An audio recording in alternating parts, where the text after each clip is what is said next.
Today what we're going to do is take the ceiling and put some recessed lights in there. So this is going to be a retrofit, of course. It's an older house. We've got a popcorn ceiling. We do not have drywall. It's the old plaster and lath. So there are a few challenges, but there's a few smart things that we need to do before we do that, and we'll go over those in a minute. The first thing to know about recessed lighting is that the fixtures are very important to place in the ceiling, and in order to do that you need a hole saw, and there's a reason to use a hole saw and not a jigsaw. We'll come to that in a minute too, but obviously the hole saw has to match the size of the recessed lighting that you're going to be putting. Now, for some reason I've noticed these things on sale for ridiculously low prices. I just bought a box of 10 of them with all the fittings, the ring that goes around here, and yeah, in fact even the light bulbs, which I'm not going to use for a good reason in a minute, all for 35 bucks, so that's $3.50 each. Last time I checked, you couldn't even buy the connector for that price. So they look like they're clearing these out. That was at Home Depot here in Canada. Prices may vary, of course, where you are. Now, there's a bunch of things you need to organize. First thing you need to do, though, is be not afraid because it's electrical, okay? We're dealing with single pole electricity, 120 volts here in North America. There's not enough really to kill you, so don't go running away in fright. It's not a big deal, okay? It's an older house. There's insulation in the ceiling. We've dealt with that. What we're going to first do is put a pilot hole in, because what we know from a previous discussion is the beams in a house go in one way. In our case, it's going this way, all right? Which means the lights that are going to be in the ceiling going this way are going to be relatively easy to do, because the chances of hitting a beam in there are pretty slim. Once we figure out where that beam is and we can use a stud detector or just drill a pilot hole, whatever, we'll know that we're good all the way down. There may be a few surprises. This house is 60 years old, so you never know what's going on. Truly up there. There's a couple of ways to deal with that. Now they've got these fiber optic cameras you can stick up there and take a look around. I bought one. Really, it's a piece of junk. I could barely see anything. There's so much insulation and dirt getting on the lens anyway. You got to use probably good old-fashioned tools. So the tools you need in this case, a fish tape,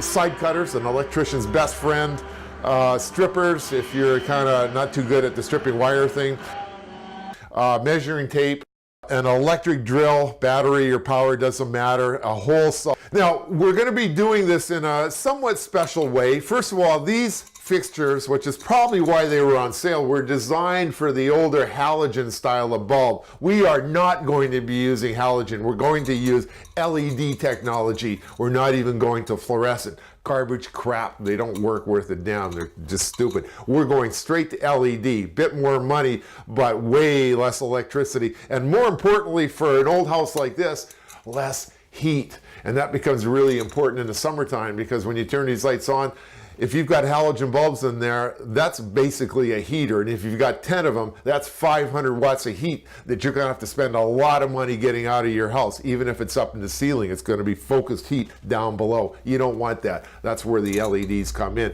And as a result, because of the low heat, I'm not too worried about inserting these up and having them touch the insulation, because they're never going to see a lot of heat at 5 watts. All right, so let's get started. Number one job, we've got to drill a pilot hole just to see where everything is up there. Put a little measuring tape, pick my finger up there, see if I can feel a beam and see how clear we are. We're going to have a challenge because we're going this way and this way with recessed lighting. But the benefit is we're going to get rid of this really ugly $5 bedroom light that everybody has in these older homes, and replacing it with light where it needs to be, and much more efficient than the just throwing the light ever. Look at where I'm standing now. It's kind of dark. There's shadows.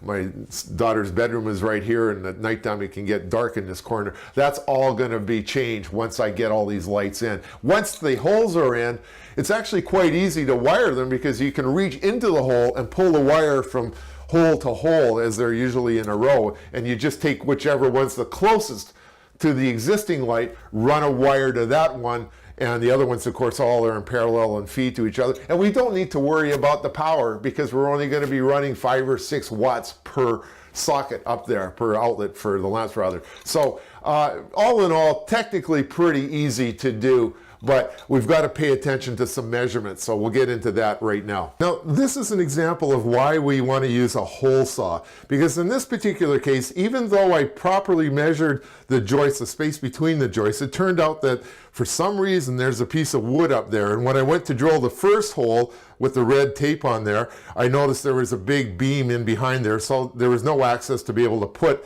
the housing for the light in there. So I had to put another hole beside it because, of course, now I know where the beam is, and I put the one there. But that leaves me with a hole in the plaster in the popcorn ceiling that I had before. Because I used a hole saw, I have the piece left over. It's sitting in the hole saw. So all I have to do is take some glue and glue it back. And instead of dealing with a 2-inch hole in this case and trying to figure out how to cover that up, I've got the original hole that I cut out, and all I have to worry about is really the little ring around the side where the blades actually hit into the popcorn ceiling. So that's a lot less problem to deal with.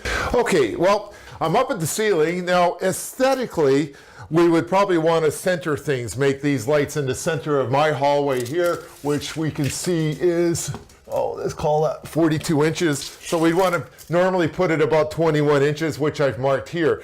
But unfortunately, we know from a previous pilot hole that I put in just down here, that's the exact location of a beam. And that's one of the problems you have when you're dealing with an older home. You don't get to do things designed from scratch. You've got to design it with whatever existing structures are in place. And we've also taken the stud sensor, usually very handy, but in the case of plaster and lath, I find they don't work very well because there's so much wood and plaster up there. Generally, it's telling me there's a stud right there where I want to put that X, which happens to be right in the middle of the hallway. So I have a choice. I've either got to be on this side or that side of the stud, and I've got to figure out roughly where it is. So I suspect that's pretty well the middle. So I'm going to go and assume it's maybe a couple of 2x4s that are stuck together. So it'll put me about there where the edge is, which means I've got to be about 3 inches over. All right. And now we're going to drill our pilot hole right here. And if all goes right, I should be able to get through this pretty easy. There we go. And we know we've hit clear area, and you can see I'm pulling some of that insulation out, which is always, so we'll reverse the drill. We don't really care what's happening there because now the real action is going to start. And this is a lot of power here, so we're going to get that going. There's a little drill right there, a little drill bit there, and that's going to be centered. We're going to put that like that, and we're going to start drilling. Here we go.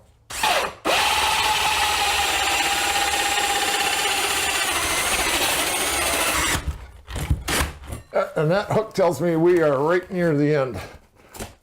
There we go. And sure enough, there's our beam, so we've hit it right exactly where I want it. Here's my fixture, and the beam is exactly where I expected it to be. And basically, that's going to go in there all the way. Once I take that little clip off there, it'll fit nice and snug up there. And we will have a recessed light what do you do there? Right where we want it to be. And we're going to continue all the way down there to the end of the door. Okay, now previously we had determined that the joists in this house go this way. So we know there's going to be a piece of wood holding up this ceiling, a beam, every few feet or so. Now the trick is we don't know exactly what it is. There's codes that specifically detail what that is today, but this is an older house, so we can't rely on any kind of codes. So what I'm going to do is I'm putting a fish tape in the hole here. And these are not live wires, by the way, and I've hit the end. That tells me that that's the next beam. So I'm going to take that out. I've marked it on here with my finger. And lo and behold, we see that the distance between the joists is about 33 inches. And it's probably pretty exact to that because I would have used an exact inch measurement and not off by a 1/4 inch or even a 1/2 inch, okay? So that tells us where we're going to put the second hole, which is in here. And sure enough, I've calculated out. I've missed it just by about a 1/4 inch, but that's okay because I just moved the hole over a little bit. We won't see that when we do the final rim and ring installation. And that's the guide we're going to use for all the lights down here. Going this way with the joist, of course, it's a lot easier because we know there shouldn't be any beams across this way. And in fact, when I've wired these up, what I did, this is actually really easy because these are 2-inch holes. I've put this wire here and I've pulled this out of this hole here, which I did with this. You can see that's this wire here. Oh, no, is it this one? Yeah, this one here. Okay, so I can simply reach up between the two, pull them up, dropping some insulation in the process. We may even try and stick some of that back up there. It's better up in the ceiling than it is, of course, on the floor. Remember, we don't really need to worry too much about fire codes in this case, because even if I moved out and sold the place and the next person moved in, it's highly unlikely that these bulbs will ever be replaced by halogen bulbs because they're going to be discontinued within the next year or two. And why would you take out a 5-watt expensive light bulb and replace it with an older halogen? Because those bulbs last, the new ones, the LED ones, last at least 20 years. So even in the future, if they want to change color or whatever, they're going to be still low watt, and that can give us some comfort. And the housings themselves, of course, contain a lot of the little amount of heat that's in there. And that basically completes it. We'll just put in the rest of the housings, screw down all the wires. Up here is where the live power is. Now, of course, I've turned the switch off on the wall. You don't want to be working with a live power outlet, so these are actually dead. But if you're really, really paranoid, I suppose you could go and find the breaker and turn it off, and then there's no way there's any power. But for the most part, if you just turn off the power and the switch and make sure you don't accidentally turn it on, because you won't be able to see the light because you've pulled out the old light fixture. And this wire simply goes from here and feeds the daisy chain all the way down for all these lights. So the same switch and the same original wire will work. Well, we've come to our second outlet. The one there behind me is already installed. We're going to do this one because it's like a Christmas light. Each wire follows the next one. So we have to connect two together. So we've got the blacks, which are the hot, and the white, which are the neutral. I would not be holding this and smiling at the camera right now if they were live. So of course we're working with a non-live circuit. Essentially, we got to keep them all the same color, and in North America they've all been standardized, so we don't have to worry too much about that. Just keep the whites together like so. And here's another little tip. I like to work with cargo shorts and a shirt that's got shirt pockets because I like to keep the parts in each one of the pockets. I've got my side cutters in one pocket. I've got these MAR connectors in here. We're going to twist these together like this. Once again, make absolutely certain that you have no power connected. An electrician's best friend, side cutters. Get a good quality pair of these. This is not something you want to buy at the dollar store. Good brand, Klein, best in the industry. I think these are Klein. I've probably had these for 20 years.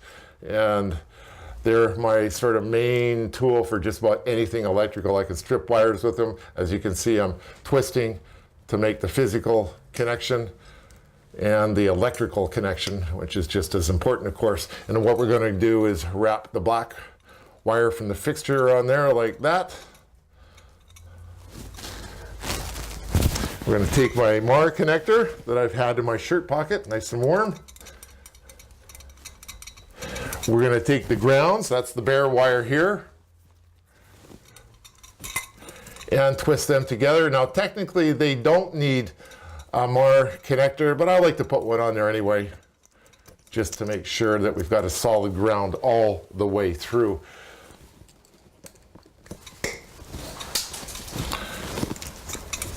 And we're just about ready for launch. So what I'm going to do is I'm going to tuck this all the way up in the ceiling like that. And normally I would be a little bit concerned with a 50-watt bulb in here because a 50-watt halogen little bulb GU10 is a lot of heat. That's enough to melt plastic and certainly melt the wire in there. We are not going to be dealing with that. In fact, I know that halogen bulbs are going to be discontinued in the next few years permanently. So even going forward into the future, I feel good about this because it's just not a technology that's going to be around much longer. And we'll push that little clip up there. And we have a fixture. Now there'll be a rim that goes around there like that one, and we've just done our second one. See how easy that was? You can do that too. You don't have to pay a lot of money. So as you can see, I've tapped into the existing circuit that's controlled by the light switch down there. So we didn't really need to do too much on that. And there's a automatic thermostat, a Nest thermostat beside it right there. And that, if you can find it, is an amazing device. Works on the internet, can control your heat and air con by the internet on your iPhone. Okay, so I'm a big believer in automated technology, so I've put a motion detector onto these lights. Let's take a look and see what they look like now. There you go. There's the laundry.